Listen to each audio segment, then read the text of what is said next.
মৌলবী, আর একটা মৌলবী হলো মাস্টার মৌলবী, মাস্টার সাহেব, কিন্তু কয়টা হাদিস পড়ে একটা আমিও জানি এই মৌলবী।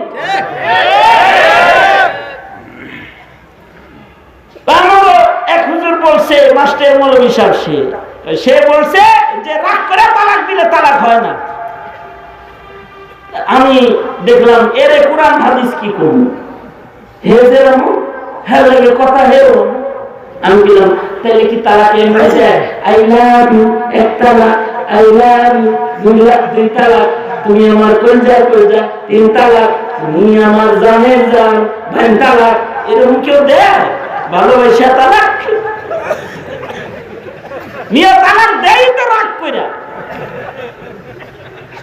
কিন্তু ইসলাম ধর্মের এটা একটা আদর্শ, যে ইসলাম ধর্মে রাগের ব্যবহার কেমন হবে সেটাও শিক্ষা দিয়েছে।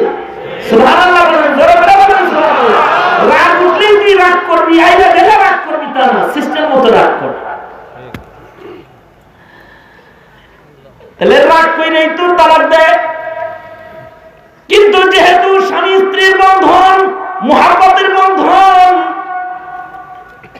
রাগ যখন থাইমা যায় তখন আনবার লেগে পাগল হয়, যায় হুজুর রাগ করে দিছি, আয়না দেন, কয় তালাক দিছো? 3টা দিছি। তাহলে মুআল্লা যা হইছে আনতে পারবা না, দরকার হয় যেমনে আনো যায় যেমনে। তার মানে হলো হিল্লা বিয়ে দিয়ে হইলো এনে দেবে। দেখেন যখন তালাক দিছে তখন হুঁশ নাই, কিন্তু যখন মহাব্বতে ঠেলা মারছে তখন এবার বিয়া দিয়া আবার এনে খাইব কিরকম খবিসের খবিস। আল্লাহ রাসূল সাল্লাল্লাহু আলাইহি ওয়াসাল্লাম বলেছেন, তার উপরে লানত যে হিলা বিয়ে দেয়, আর তার উপরে লানত যে হিলা বিয়ে করে।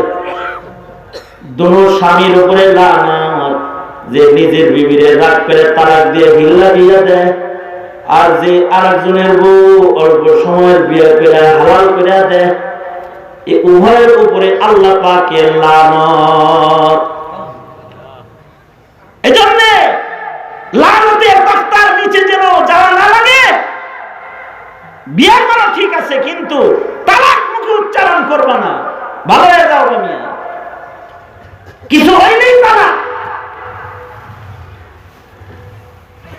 তালাক উচ্চারণ করতে নাই। তালাক উচ্চারণ যদি কোন মৌলবী সাহেব করে, হেও বিপদে পড়ে।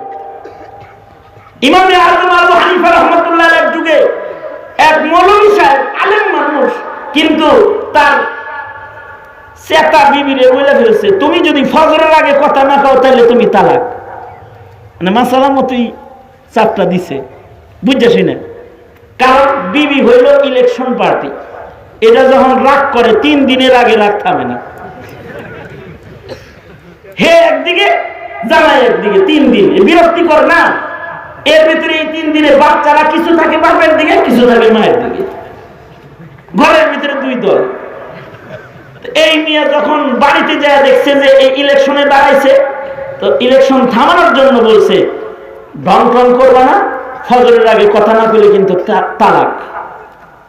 চাপ দিছে যেন কথা কয়, বেরি এরকম বাঁকা বাঁকছে, মনে মনে নিয়ত করছে কথা কম না, যাই যান আওয়াজ করুন।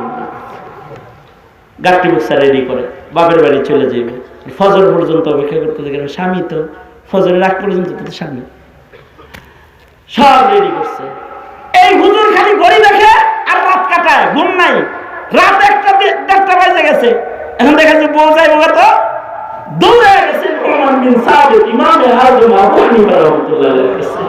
ওয়াহ, কামাল কর দিয়া ইমামে আজম আবু হানিফা রাহমাতুল্লাহ আলাইহি।